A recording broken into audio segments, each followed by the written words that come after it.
갑자기 전설의 고향. 다 죄송했어요? 잠깐 일어나서 얼굴 한번 보여주세요.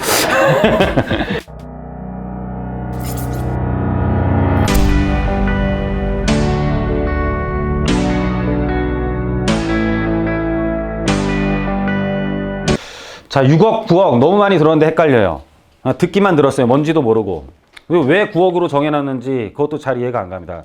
9억에 대해서 종부세, 그렇게 서민을 생각을 하면 뭐 더 높여야 되지 않느냐. 근데 나라에서도 9억이라는 기준이 지금 서울시 중간 가격이 9억 넘었다고 여러분들 뉴스 많이 보셨죠? 예? 서울시 중간 가격이 9억이 넘었는데, 그러면은 지금 이 9억에 대한 부분들을 9억에 대한 이상 부분에 대해서 세금을 걷게 되면은 굉장히 많은 사람들이 이제 세금을 내게 되는 거잖아요. 그럼 이거는 뭐냐면은 사실 재정과 연결이 되는 거예요. 뭔 지금 기업들 법인세도 기업들이 막 돈을 많이 버는 것도 아니고, 그럼 국세 부분에 있어서 뭐 종합소득세나 종합부동산세 이런 거밖에 거둘 게 없어요. 지금 양도도 되게 많이 안 되고 있죠. 그렇죠? 양도소득세도 굉장히 지금 뭐 많이 줄고 있다면은 어떤 양도나 보유, 그러니까는 돈에 대한 흐름, 팔아서 생기는 세금이 많이 생겨서 걷는 부분도 있지만은 그런 것들이 원활하지 않는다면은 너 갖고 있어도 내라는 거에 대해서 갖고 있어도 내야 되는 세금을 많이 걷어야 움직이지 않는 돈, 그러니까는 양도가 판매가 되지 않으면서 않아서 어떤 세금이 안 거쳐지는 부분들을 커버를 할 수가 있는 거잖아요. 그러니까 당연히 보유세는 올릴 수밖에 없는 거고, 뭐 재정이 더 필요하겠죠. 그래서 6억, 9억 취득세 구간별 차등하는 부분들도 설명을 드릴 거고, 9억 이상 2020년 바뀌는 게 있고 2021년 바뀌는 양도소득세가 있어요. 뭐 여러분들 다 들어봤지만 헷갈리실 겁니다. 다 들어본 내용인데 헷갈릴 거고, 오늘 뭐 평생 지금 헷갈렸는데 오늘 여기서 뭐 다 정확하게 하려고 하지는 마시고, 그냥 이런 게 있으니까 한번 찾아보시든지, 사진 찍는 건 허용하겠습니다. 그냥 다 사진 찍으셔도 돼요. 그냥 이렇게 해서 한 번쯤 보시고, 사진 찍어봤자 제가 보기엔 다시 죽어도 안 보는데 사진 찍으십시오. 찍어도 됩니다. 근데 죽어도 안 봅니다. 제가 압니다. 용량만 딸려요, 핸드폰이. 이제 기준시가 9억 이상 1주택자 종합부동산세, 다주택자 6억 이상 종합부동산세, 이제 이 부분들도 아실 거고, 임대사업자에 대한 6억 부분이랑 85제곱미터 굉장히 헷갈리는데 저도 헷갈려요. 계속 바뀌어가지고. 그래서 기준들이 계속 바뀌고 있는데 한번 체크만 하고 넘어갈 거고요. 제가 좀 틀려도 되고 다시 한번 확인도 한번 해보십시오. 저도 최대한 아는 범위 내에서 자료들을 모아가지고 만든 자료이니까는. 그리고 9억 초과주택 보유자 주택 보증 제한 여부, 그리고 9억 초과 주택담보비율 축소, 이런 부분들에 대해서 쭉 한번 보도록 하겠는데, 큰 내용들은 이렇게 나누도록 하겠습니다. 그래서 취득세 부분과 양도소득세 부분, 종합부동산세 부분, 임대사업자 부분, 전세자금 대출 부분, 주택담보대출 부분, 여러분들이 제일 궁금해하는 거지만 하는 순간 졸립니다. 하는 순간 제일 궁금해하고 제일 알고 싶어하는 건데, 내 머릿속에 꽉 박혔으면 좋겠다고 하는 부분인데 하는 순간 졸려요. 여러분들 굉장히 단순해. 어디가 오를 것 같습니다. 어디가 떨어질 것 같습니다. 끝이야 그냥. 그죠? 그게 맞아요? 안 맞지? 근데 이런 것들도 알면서 서로 한번 예측을 하고 좀 토론을 해야 되고, 뭐 누구의 말을 절대적으로 믿을 필요도 없고, 그냥 저 사람은 저렇게 생각을 하는구나. 그리고 제일 중요한 거는 그냥 긴 기간을 보고 용기를 가지면 큰 실패는 안 한다예요. 그건 격언입니다. 그냥 주식도 마찬가지고. 주식도 잡주 안 사고 그냥 우량주로 길게 놓고 가면은 중간에 차트 안 보고 그냥 길게 보고 가면은 다 오르지 않느냐. 부동산도 거의 마찬가지입니다. 중간에 떨어질 수도 있냐. 떨어질 수 있다. 안 보면 된다. 그냥 안 팔면 되고. 누가 떨어질 때 팔으랬냐. 갖고 있으랬지. 그죠? 중간에 떨어질 수 있다. 파동이 생긴다. 어차피 직선 그래프가 세상에 어딨냐라는 거죠. 그래서 이런 부분에 대해서 취득세, 양도소득세, 종합부동산세, 이 부분에 대해서 쭉 임대사업자, 전세자금 대출, 주택담보대출에 대해서 한번 구간별로 나눠가지고 도대체 6억과 9억이 어떻게 쓰이는지에 대해서 한번 살펴보도록 할게요. 맨디 어머니 분명히 좋을 것 같아요. 졸림 주무셔도 됩니다. 좀 이따 더 재밌는 거 할게요. 글씨도 작으니까요. 읽어드릴게요. 그냥 있는 것만 알고 계시고, 멀리서 찍어도 확대하면 보이시죠? 찍으셔도 됩니다. 예. 그래서 2020년 1월 1일부터 이제 취득세율이 구간별로 세분화된다. 여기까지만 아시면 됩니다. 구간별로 세분화된다고 했는데 내 거 사면은 취득세가 얼마입니까? 이렇게 물어볼 정도만 되면 돼요. 그죠? 몇 억까지가 7억 1.5%이고 2%이고 알 필요가 없다. 그래서 6억 9억 이하 유상거래 취득세율, 유상거래입니다. 유상거래. 증여세 아니에요. 증여 아니에요. 유상거래. 유상거래 취득세율이 2%에서 2% 단일세율이었는데 1에서 3%로 세분화가 된다. 여기까지만 알고 계십시오. 안 읽어도 됩니다. 취득세 부분에 대해서 이제 자금 조달 계획서를 그전에는 투기과열지구 조정대상 지역 내 3억 이상 주택 했었는데 이제 규제 지역 6억 이상 주택 시로 6억 이상 주택 취득 시로 확대한다라는 거. 그리고 임대 등록 시 취득세 재산세 혜택을 이제 축소하겠다. 이제 뭐냐면은 취득세 재산세에 대해서 종합부동산세, 양도소득세, 임대소득세의 경우 수도권 공시가격이 이제 공시가격 6억 이하 주택에 대해서만 혜택을 부여하고 취득세 재산세는 면적 기준만 존재했었어요. 면적 기준. 그래서 무슨 소리냐면 종합부동산세, 양도소득세, 임대소득세 같은 경우는 수도권의 공시가격 6억 이하 주택에 혜택을 주고 취득세 재산세 부분은 이 기준시가가 아니라 면적의 기준만 존재했었는데 가액 기준이 없었는데 취득세 재산세도 가액 기준을 추가하겠다라는 거예요. 무슨 말인지 이해갑니까?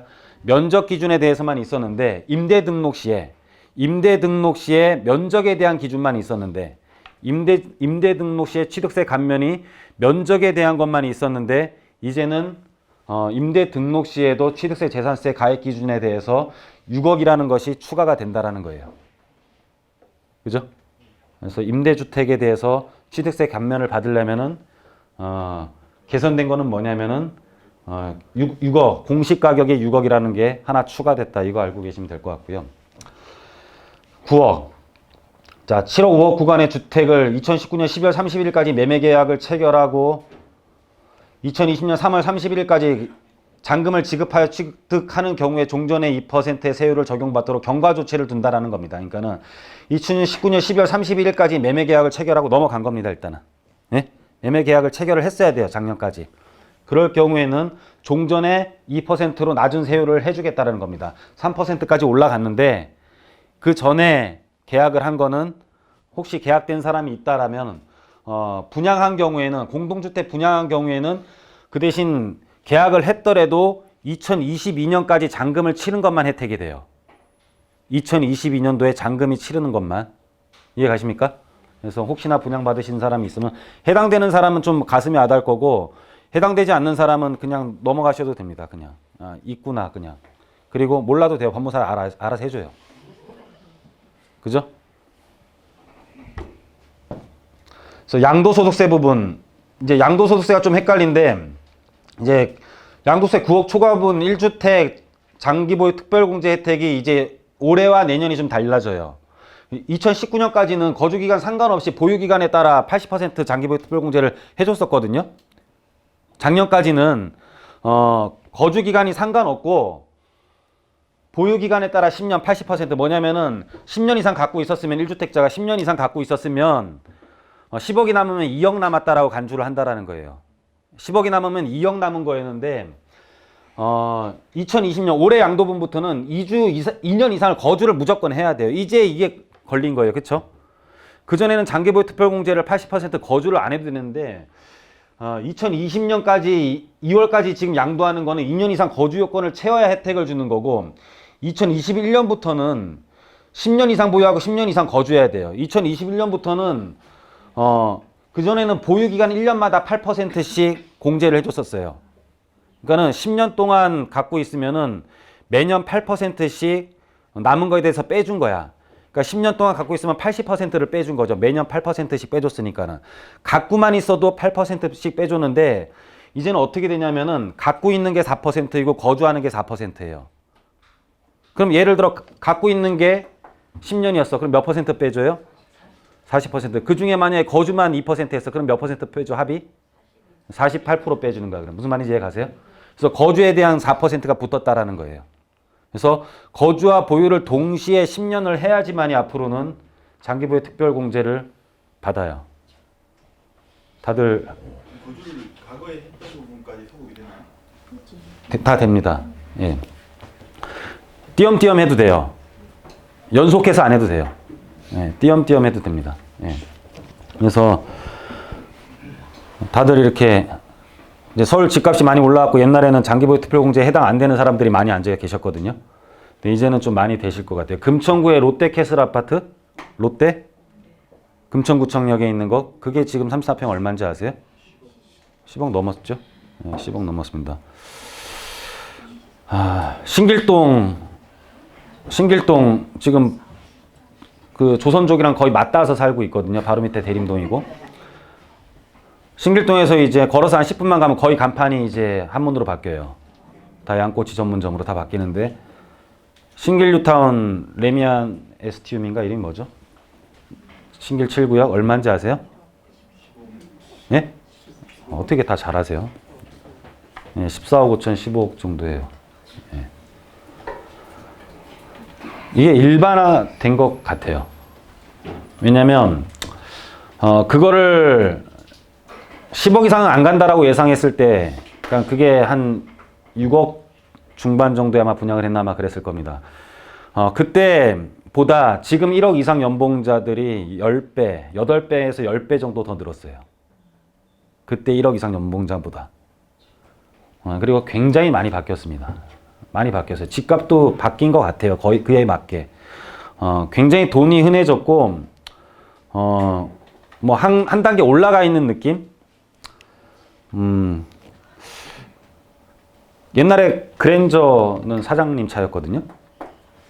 그죠? 그랜저는 사장님 차였고 그 당시에 다이너스티가 회장님 차였어요. 다이너스티가. 지금은 그때는 도요다라는 외제차만 한 대 지나가도 차들이 다 펴였었어요. 도요다, 크라운 막 이런 거. 예? 근데 지금은 이 앞에서는 벤츠끼리 사고 나. 뭐 사고가 벤츠끼리 나요. 옛날에는 벤츠끼리 박으면 신문에 났었거든요. 예? 뭐 여기는 사고 나면 다 외제차끼리 박아. 세상이 완전히 바뀐 거죠. 그레이드가 올라간 거죠, 지금. 그래서 집값도 한 단계 그렇게 뛴 게 아니냐. 근데 6억, 9억만 사실 낮아 있는 것 같아요. 그래야 세금을 더 많이 거두니까. 이게 공시가는 되게 현실화 시키는데, 정책이 그렇지 않아요? 공시가는 현실화 시키는데 세금에 대한 과세 기준 자체는 현실화 안 시키고 있죠. 그렇죠? 그럼 서민 층에 맞추는 게 아니라 결국은 금액에 맞춰서 자기네들이 어떤 우리 사람을 생활 수준에 맞춰주지는 않는다라는 거예요. 계층에 맞추는 건 아니에요, 그냥. 계층에 맞추는 건 아니고, 뭐, 금액이 올라간다면 서민은 힘들겠지만 나라는 되게 좋을 수도 있겠죠. 그러면 나라 또 되게 많이 낮출까요? 공시가격만 현실화시키고 낮출까요? 저 안 그럴 것 같은데요. 그래서 이것도 한번 기억해 주세요. 양도소에 대한 부분이고요. 되게 졸려요. 저도 막 읽기도 싫어요, 막. 자, 종합부동산세. 이제 간단히 설명드릴게요. 그냥 1주택자면은 주택 공시가격 9억이 넘어가면은 이제 종합부동산세에 해당돼요. 그런데 해당되는데 재산세를 낸 것을 감해줘요. 공제하고 내니까 그렇게 많지는 않아요. 그렇게 많지는 않고, 다주택자들은 주택 공시가격이 합해서 6억이 넘어가면은 6억 넘는 부분에 대해서는 이제 종합부동산세가 나와요. 근데 1주택이라도 다주택이라도 부부한테 나누면은 이제 6억씩 주택을 나누면은 주택에 대한 공시가격이 분할이 돼요. 그것도. 그래서 이 부분들을 요즘에 굉장히 많이 이용을 하죠. 부부간의 증여가 10년 동안 얼마까지가 비과세예요? 6억까지 비과세예요. 6억까지는 그냥 줘버리는 거예요. 6억까지는 줘버리고, 그러다 보니까는 뭐 싼 금액을 6억에 줬다라고 해도 되죠. 비과세니까. 그렇죠. 그렇게 해서 나중에 양도 차익에 대해서 절세를 하는 부분도 있고. 그 얘기입니다, 그냥. 그래서 세율 같은 경우는 여러분들이 잘 모르셔도 돼요. 1%에서 1.2%로 0.2%로 올라간다? 뭐 큰일 났다 하는데 별로 뭐가 큰일 나는지 잘 모르는 사람들이 더 많아요. 그래서 세율 같은 건 그렇게 모르셔도 되고요. 한 30억, 20억에서 30억 정도에 대한 부분들이 굉장히 많이 올라가는 것 같고, 적용 대상자들은 마용성이 훨씬 더 많이 늘었어요. 그러니까 늘어난 비율은 강남 3구보다 이렇게 마용성 이쪽이 훨씬 더 많이 늘었고요. 내년 되면은 아마 동작구까지도 다 포함될 것 같아요. 네. 자, 임대사업자 부분. 아, 정말 어려운 부분이에요, 이게. 어려운 부분인데 한번 하도록 하겠습니다. 이거는. 알고는 넘어가야 되는 부분이기 때문에. 자, 준공공 임대라는 게 옛날에 임대사업자에 대해서 감면이 저도 하면서도 헷갈립니다, 이거는. 이게 또 아마 제가 유튜브에 올릴 것 같아요. 이게 이번 달부터 아마 세법 강의가 제가 배우는 강의가 또 따로 있어요. 세무사들 이렇게 모아놓고 하는 강의고, 국토교통부 사람들 모아놓고 하는 강의고 이런데, 여러분들 인터넷 쳐보시면 됩니다. 장정섭 교수님이라는 분이 계시는데, 실질적인 교수는 아니에요. 실질적으로 학위를 딴 교수는 아니고, 그분이 학력은 아직 공개된 게 없습니다. 근데 교수가 아닌 건 확실해요. 교수가 아닌 건 확실한데 LH 사람부터 시작을 해서 세무사들까지 다 그 수업을 들어요. 거기에 들으면은 TV에 나오는 방송하시는 부동산 전문가들도 꽤 많이 같이 와서 수업을 듣고 계속 공부를 합니다. 여러분들도 이제 이걸 적는 사람들은 이 자급자족이 몸에 밴 사람들이에요.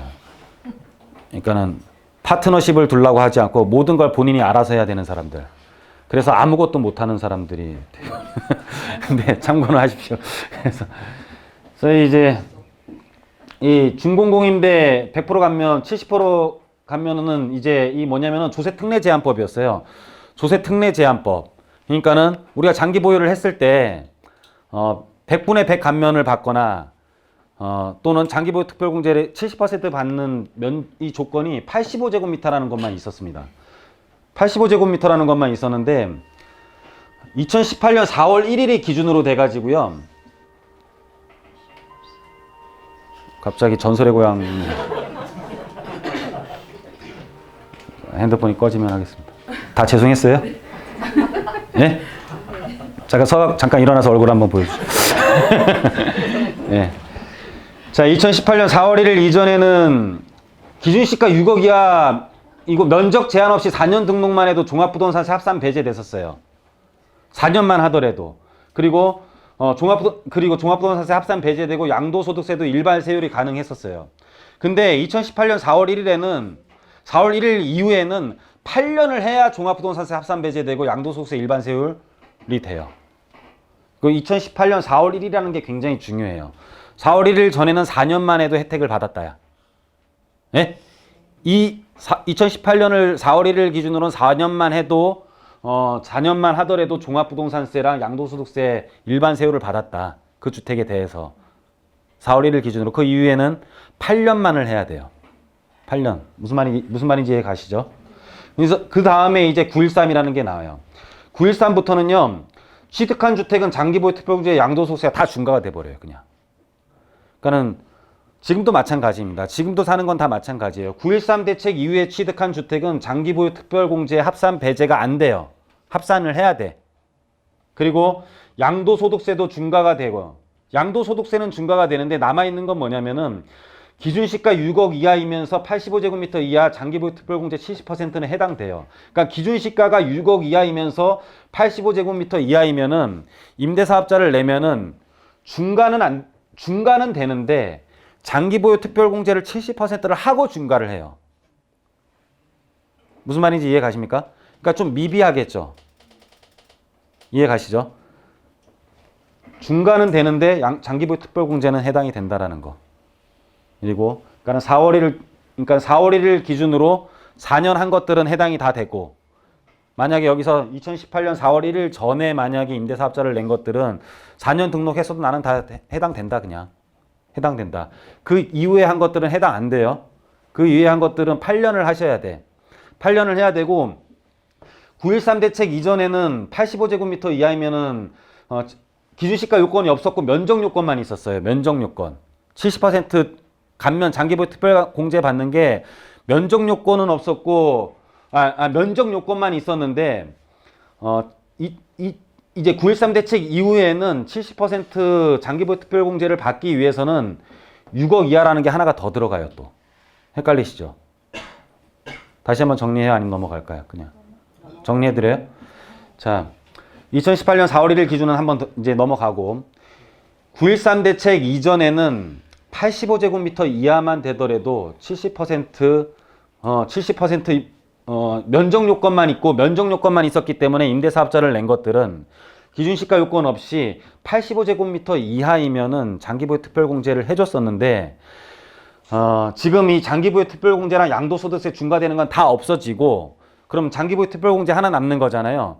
9.13 대책 이후에는 장기보유 특별공제를 받기 위해서는 기준시가 6억 이하로 접근을 하셔야 된다는 뜻이에요. 그리고 면적도 85 이하여야 되고 그 전에는 9.13 대책 이전에는 아무리 비싸도 면적 요건만 있었다니까.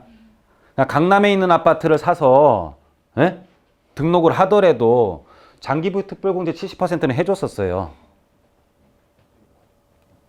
무슨 말인지 가세요? 네, 그래서 그거 하나 체크하시면 될 것 같아요. 9.13 이전에 사는 걸 지금 등록하게 해당 다 돼요. 지금 해도 돼요. 예. 재개발 물건은 어떻게 할까요? 어떤 거요? 저 조건에 해당이 되는데 재개발 물건인데 그 등록해도 나중에 관리 처분된 건 안 해줘요. 아직 되기 직전이에요. 관리 처분이 되면 안 해주고 그거는 그때까지만 해줘. 인정을 해주고 관리 처분부터 준공 때까지 또 인정 안 해줘요. 그럼 다시 그게 계속 그때부터 그 다음에 또 하셔야 돼요. 새로 해야 돼요. 예. 자, 기준시가 9억이 넘는 국내 주택 보유자, 국외주택 소유 1주택 보유자, 그리고 2주택 이상 보유자 중 월세 소득이 이거는 좀 중요한 건데 이건 그냥 읽으면 잘 모를 거예요. 이거는 기사를 하나 보면서 한번 볼게요. 이건 기사를 보면서 같이 한번 연구를 하고 넘어가겠습니다. 이것도 좀 중요했던 것 같아요. 제 생각에. 그러니까 저희가 자료를 지금 여러 가지를 다 취합을 해가지고 뭐 세무사들도 잘 모른다 공부하려고 해도 이게 책이 없어요. 사실은. 그래서 여러 가지 기사들이랑 이런 것들을 다 취합을 해갖고 정리를 한 거예요. 그냥. 그래서 쭉 보면서 같이 공부를 하도록 하겠습니다. 자, 임대소득세 2천만 원 이하이면은 종합 분리과세 어느 쪽이 유리한지 이거는 사람에 따라 좀 달라요. 예? 사람에 따라 좀 다르고 요걸 한번 보도록 하겠습니다. 주택 임대소득세 과세 2019년 기속분 기준인데 월세소득 1주택일 때는 비과세 그리고 2주택이면 과세이고 보증금에서는 비과세를 했었어요. 보증금에 있어서는. 그리고 3주택이면은 과세고 간주임대료는 3억이 넘어가면은 이제 보증금에서 3억은 빼주거든요, 항상. 근데 3억이 넘어가면은 간주임대료 과세를 하는데 40제곱미터 이하에는 또 해당이 안 됐어요. 소형주택은 제외예요, 제외. 그리고 수익 금액이 2천만 원 이하이면은 종합이랑 분리 과세 중 선택하는 거예요. 종합은 뭐냐면은 단일 세율은 14%예요. 14%인데 종합소득은 뭐냐면 소득세가 계속 누진세율이잖아요. 그죠? 누진세율이기 때문에 내가 만약에 1억 이상 다른 데서 벌어요. 그러면은 그 이상의 소득에 대해서 만약에 36%라고 가정을 한다면 나머지 조금 벌은 돈이 있더라도 36% 위로 올라가는 거잖아요. 그렇죠? 그렇기 때문에 종합이랑 분리과세 중에 선택이 가능한 거예요. 단 뭐냐면은 수익금액이 2천만 원 이하일 때, 임대로 놓는 수익금액이 2천만 원 이하일 때, 2천만 원 이상이면 초과하면은 무조건 종합과세예요, 그냥. 무조건 종합과세. 요것도 이제 알아두셔야 될 부분이고. 그리고 뭐 쭉 내용을 보면 간주임대료는 뭐냐면은 간주임대료로 세금이 나오는 사람은 아마 극히 드물 것 같아요. 왜냐면은 1,000만 원이 넘어야지 세금이 이렇게 나오는데 1,000만 원이 넘으려면은 이 기본공제를 600만 원 해주거든요. 예? 그러니까 이게 기본공제가 아니라 600만 원이 이게 비용으로 인정을 해줘요. 600만 원을 비용으로 인정을 해주고 나머지가 기본공제가 400만 원이 있어요. 400만 원 있으면 1,000만 원을 벌었을 땐 제로가 되는 거잖아요. 근데 감주임대료로 1,000만 원이 넘으려면은 보증금 3억을 빼주고 3억을 뺀 나머지 금액을 60%로 활용을 했다라고 봐요. 60%를 전체를 활용했다고 안 봐요. 내가 만약에 전세 금액이 10억이 있어요. 10억이 있으면은 3억은 그냥 기본공제를 해주잖아요. 기본공제 600만 원 해준 것처럼 3억 기본공제 3억을 해줘요. 3억을 해주면 7억이 남죠. 7억이 남는데 이 7억을 다 활용했다라고 보는 게 아니라 60%만 활용을 했다라고 보는 거예요. 그러면 뭐 6, 7이 42, 4억이라고 가정을 하자고요. 4억에 대해서 얼마를 활용했냐라고 하면은 이거는 매년 바뀌어요. 그냥 정기예금 이자율이라고 보시면 돼요. 대충. 정기예금 이자율을 해갖고 보통 한 3% 되면은 그러면 이게 3, 4, 12 하면은 얼마죠? 그러면 한 1,200만 원 정도 되나요? 1200만 원 정도 되면 수입을 1200만 원으로 봐요. 그러면 여기서 600만 원 빼고 400 빼면 200에 대해서 세금이 나오는 거예요. 되게 안 나와요. 무슨 말인지 이해 가십니까? 그래서 이게 간주임대료 계산법이에요. 그래서 간주임대료로 세금이 별로 안 나오기 때문에 전세를 활용한 투자들은 임대사업자에 있어서는 세율은 소득세는 거의 안 나와요. 그리고 의료보험 별도액이고 의료보험까지는 공부를 안 했습니다. 일단은. 예, 일단 요거는 한번 보시면 될 것 같고요.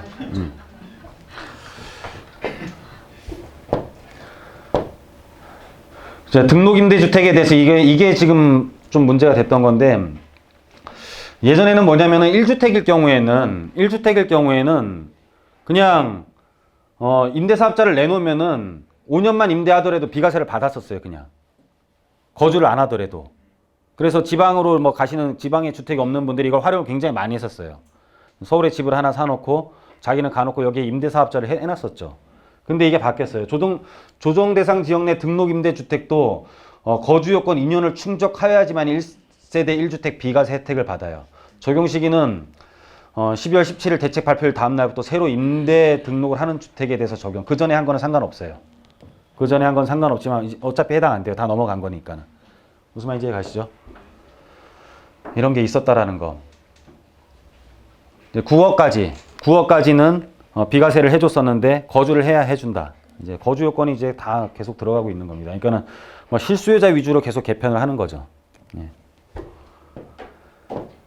자, 주택담보대출. 뭐 이거는 뭐 여러분들이 잘 아실 거고. 9억까지는 담보 비율이 40%고 15억까지는 이제 20% 하고 15억 넘으면은 뭐 아예 안 해줘 버리고.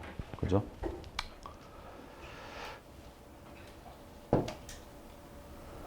이제 이게 뭐 공시 가격에서 시가 9억으로 계속 변경되거든요. 그래서 앞으로 월세 사는 사람들이 되게 많아질 것 같아요. 이제 뭐 전세까지는 제가 설명 안 드리겠습니다. 전세 대출에 대해서 이게 9억 넘는 주택을 가지고 나면은 이제 이게 시가로 다 바뀌거든요.